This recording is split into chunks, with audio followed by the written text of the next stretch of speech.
I'm not. Everybody ready? Okay. Looking forward to getting back into Big Sky Conference play. It was a rough 2 weeks, the way to say it. But I'm anxious to see how we fare against teams in our conference. To me, we're coming off a tough loss against Portland State. Anything that happened between this and Portland State is inconsequential to how we chase the Big Sky title. So, huge game for us on the road against a football team that's been savaged itself. It's 0-1 in the conference. And they have big designs on what they think they're going to be able to accomplish this year. So, both teams, little survival of the fittest here Saturday night. You said this morning in the conference call that run defense is kind of requires mental desire. Why do you think, or has it been lacking so far? Well, I just think overall, you don't look at us specifically, but look at all run defense. It's always been a measure of how aggressive are you as the ball snapped, and how well do you use your hands to defend the spot on the field you're aligned, and then how intent are you in getting to the ball carrier. You'd really like to liken it to a stimulus response from B.F. Skinner. Red light, stop, green light, go. If they try to, when they snap the ball, get off the block and go get the ball. And we talk defensively about hitting the ball out. We don't get enough people to the ball to cause fumbles and turnovers. That's why we're so deficient turnover margin-wise, because we're not achieving turnovers because we're not getting enough people to the ball defensively. And that's a matter of want. It's not a measure of height, weight, size, and speed, because if you go to the highest level of football in the world, which is the NFL, there's some pretty ugly dudes, pretty bad bodies playing great defense because their want is so huge. When things aren't going well and you've got issues in special teams, just every facet, what do you concentrate on in practice?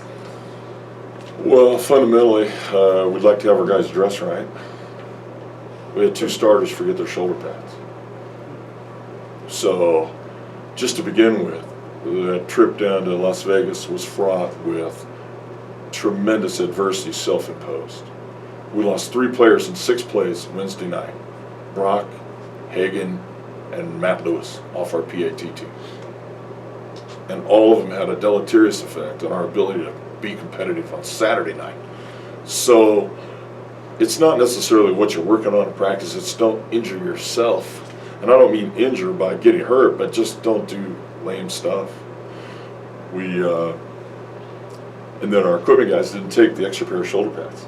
So it just accentuates it. Just a bad trip, bad management from me down to everybody to make it so those don't become distractions.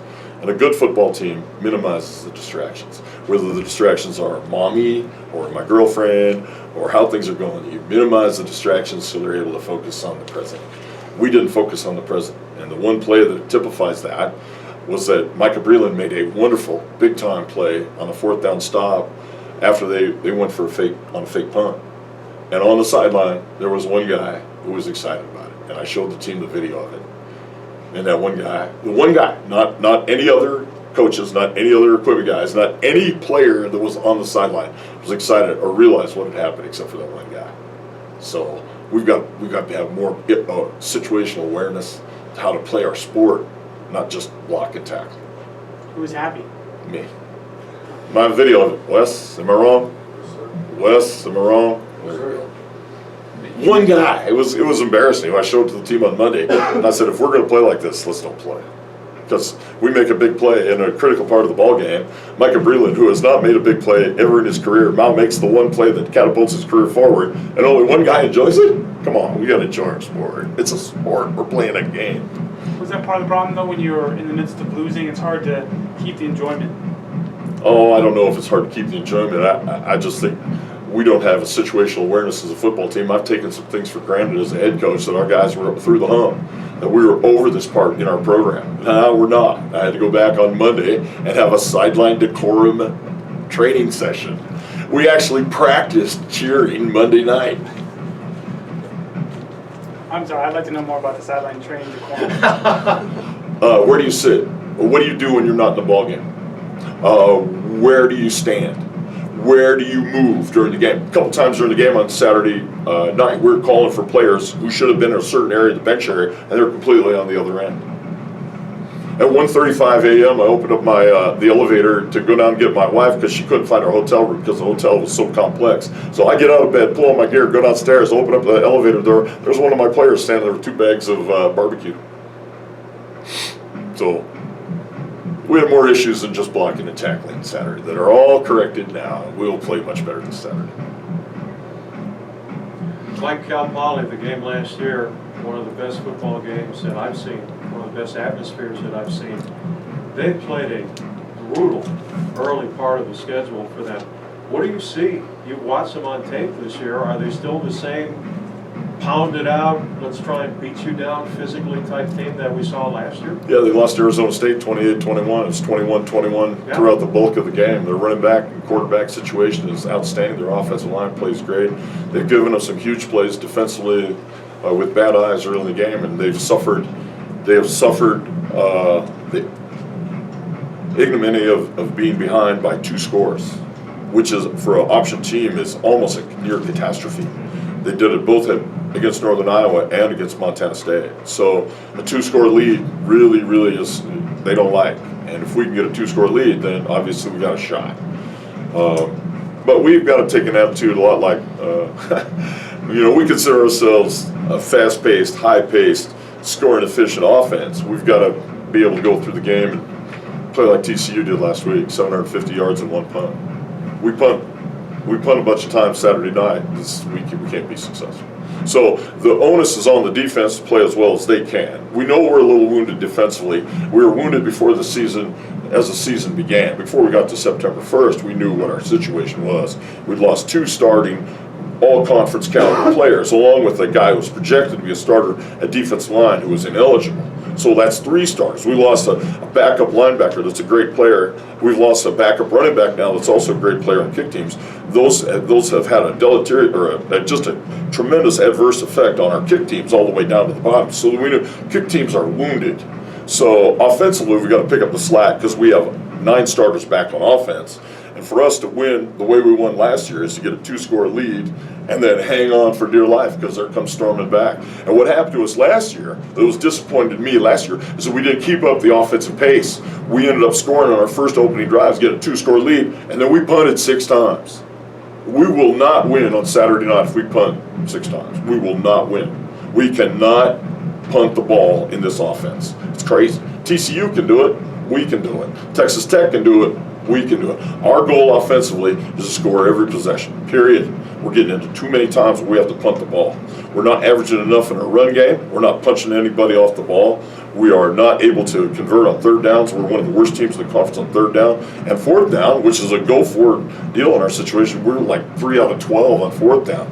And we called plays last week on 4th down. We called a follow play. The quarterback threw the ball to the wrong guy. So we've got to have great improvement offensively to help our defense overcome its early season losses and to certainly protect our kick teams who are just gutted by the fact that so many guys are missing. Mike, is it more mental or physical right now, mistakes? Well, it's all mental. Isn't a mistake all mental?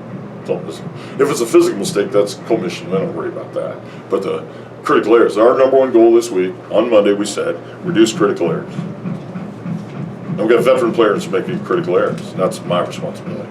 Make sure that we're calling plays offensively and defensively that our veteran players can handle so they're not making the critical errors. Has the struggles in the running game more of a product of offensive line health, or is it performance? We're not punching anybody off the ball. We target wrong sometimes. X actually played well. We got into a little bit of rhythm in our run game, even though we didn't get any points out of it, though, in the 3rd quarter. And but we're still a pass-run team. We're not run-pass. We're not ever going to bury our head in the sand and be that run-first team. We've got an excellent core of tight ends who are on the field a lot, and they've got to help us be able to expand the surface and drive people off the ball. Yeah, we're not getting enough out of a running game, but one of the parts of our running game was we wanted to protect X to this point in the season. X is 100% healthy, ready to go. X and our offensive front should be a big factor in our succession down the field on Saturday, as opposed to having to rely on a quick pass the whole way down the field. Coach, last year you played well on the road. Does it feel like the last 2 weeks have wiped out any momentum of getting over those road woes? Well, well on the road last year against Utah and Utah State. It's a little different than well on the road this year against Boise State and Eastern UNLV. Washington, Yeah, offensively, Montana State. Yeah, I wouldn't say we played well offensively. We didn't play great defensively. So we played okay on the road. We made too many mistakes to win on the road last year in both those two games. So we're on the road in conference this year against a football team that's really itching for a win. A team that was my preseason favorite to win the conference championship, especially because their quarterback plays well. So last year's last year, and this year's this year. They're only related by memory. Go ahead. Is Terrence Carey still up? Terrence Carey? Terrence Carey. He He was partially available yesterday. Hopefully he'll be a little more available today. Chase Collins has played excellent in his place at right tackle. He's really played pretty darn well for a redshirt sophomore. What's the mentality going into this game after two pretty bad losses? Is it kind of demoralizing for them? What's their attitude going? I think when you're outscored 52-0 and then you lose 80-8, you start to chew on yourself a little bit. Everybody does. The only thing that'll fix it is to play better at each position. Control what you control. Did you expect it to be that bad on Saturday? After Wednesday night, I could feel it. As a head coach, I could tell when it's going sideways. And it went sideways in so many other ways on the trip that there's, our third play offensively, we throw to a veteran tight end who's wide open, he's running down the crease, and he fumbles. Okay, all right. Our opening kickoff, again, the kickoff return team we kick the ball short. We kick the ball in the middle too far, and it's a two-way go on the return, and they start off 90 feet away. You cannot. We've got to find, and then we lost our kicker, who's also our old punter. So if you really want to talk about a concern for Saturday, who's kicking and who's punting and how are we going to do? We've had 2 field goals blocked in 2 consecutive games. We've now had a punt blocked, and we've had a punt that we dropped last week when it was 21-0. We just flat dropped the ball and barely touched it with our foot, and then got a punt jammed Saturday night because our traditional punter, who's in his first college game, is taking 4 steps, a la David Harrington. There's no such thing as a 4-step punter. When you go in your backyard and you punt, you take 4 steps. When you punt in college or pro football, you take 2.5 steps. He took 4 steps, and after his first punt, I said, "It's coming. If you don't speed up, it's coming."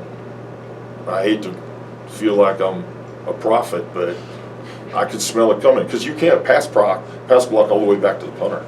So what we do in our kicking game this week is probably my greatest concern, more concern than our run defense, more concern than our offense's inability or lack of scoring ability in these last 2 ball games. So we got a lot of concerns as we get on the plane. How do you fix your tackling? I think it was on the blocked field goal. The guy kind of just did whatever he Those wanted. are offensive linemen trying to tackle. They play offensive line for a reason. Don't get the field goal blocked. We don't have those guys out there to play defense. And excellent effort by Ty Wright and Josh Cook to prevent the touchdown. And Zach, of course, got rolled up and laid there in a crumpled up position. That was about as sad a play as I've ever seen. But it was such a fundamental error by the left guard on the PAT team. It's an omission by the head coach that we didn't have that fixed before we went on the field. And I'm man enough to say it. That blame and responsibility lies with me. We got it fixed now, so hopefully we'll get a PAT block. On the run defense, what is holding the Bengals back? Is it lack of execution, lack of tackling? Like John McKay said, they asked John McKay when he was coach at Tampa Bay. You guys remember this line? Yep. Coach, how do you feel about your execution? What do you say? I'm all for it. For us, it's just the fundamentals. And I said it after the game. You and I were talking about it. Pad level, footwork, handwork, evading the block. If you play with your eyes over the top, they're going to drive you off the ball. And if you can't get off the block, you can't make the tackle. Cody Sorensen made 7 consecutive tackles in the 3rd quarter. That's our free safety. That means that nose tackle, defensive tackle, linebacker, outside backer, strong safety, and corner whiffed because he's the last line. Thank God Cody played, or they'd have scored every single time they snapped the ball. And if you do the math, and they ran 77 plays and scored 77 touchdowns, they would have had 500 points. So holding them to 80 was pretty good considering Cody was making all the tackles. But exactly, it's such a fundamental, basic level of what we're supposed to be doing on defense that I'm aghast that we are not able to do it better. I'm not distraught, but I am absolutely responsible for making sure we play better defensively, just against the run. Right there, what you just said, we talked about so many times in the first 3 years. Do you feel time worked back to that time? Like that you've got your defense has gone backwards? I hope not. It's a fair question, and I hope not. Anything else, guys? All right, thank Do you. you, I'm sorry, yeah, when things are going south and you're battling negative momentum, do you ever, at what point do you try and make radical changes? Or do you ever do that? We did, we did in our game plan offensively. At the 10-minute mark of between the first and second quarter, we shelved our game plan. Why? Because it's 35-0. And we're on the phones, and literally, I could tell the way we're playing defense, they're going to 100 if we don't slow down offensively. So your radical change against UNLV was to play Just slow? run the ball. We put out in 2-back. Have you seen us in 2-back? Have you seen us in 3 tight end sets? Ever since I've been here? We put that in to save ourselves defensively because we were not getting off blocks anywhere across the board. We got to get that fixed this week. We're not playing a Division I program with 85 scholarships this week. We're playing another Big Sky team that has the same situation that we do pretty much academically, socially, and athletically. So it's a fair matchup. And I don't think that they can racehorse away from us. However, in 12, what was the score in 12? So we got. I'm real conscious of where we're at defensively, especially with our overall health and our overall depth. I'm real conscious of that, and it's having a dramatic impact on how we call our offense. You know, and some of our offensive guys are frustrated because they don't see us going racehorse. Like, hey, it ain't up to you, it's up to me. So just be quiet, play your position, and get going. So we're all right. Okay, thanks, guys. Thanks.